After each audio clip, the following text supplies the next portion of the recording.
من اكتر الحاجات اللي بتجيلي في العياده حد يجي يقول لي يا دكتور انا كل ما بغسل اسناني بتنزل دم، عشان كده يا دكتور بقى بطلت اغسل سناني خالص. يعني شيء مستفز وسبب بصراحه يعني غلس، ولو انه متكرر بس غلس. يعني ايه عشان بتنزل دم تبطل تغسل اسنانك؟ مين اللي قال لك ان دي المشكله وده علاجها؟ انت كده بتتجنبه، مش بتحل المشكله في اساسها. تعال نعرف ايه سبب الدم اللي بينزل مع غسيل الاسنان ونعالجه. يلا بينا.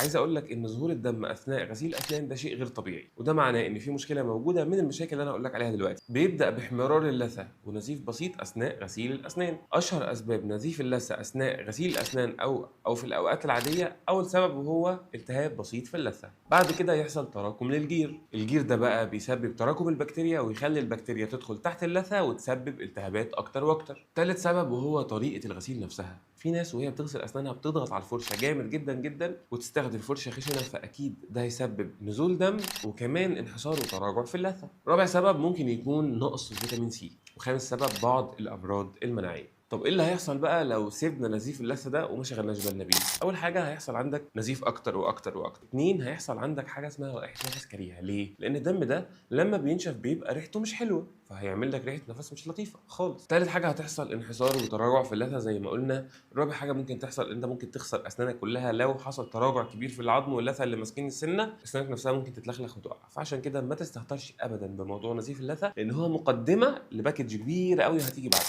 وافضل حاجه تعملها ان انت تستخدم فرشه اسنان سوفت وتغسل بطريقه صح وتعمل تنظيف جير كل 6 شهور. وكمان ممكن تستخدم مضمضه طبيه الدكتور يكتب لك عليها في فترات معينه من وقت للتاني. واحيانا ممكن نعمل لك كورس علاج موضعي للثه نفسها، للجيوب اللثويه اللي موجوده جوه اللثه. معانا ممكن تلحق مشاكل اسنانك بدري وتعالج جيوب اللثه ومشاكلها قبل ما تفقد اسنانك تماما.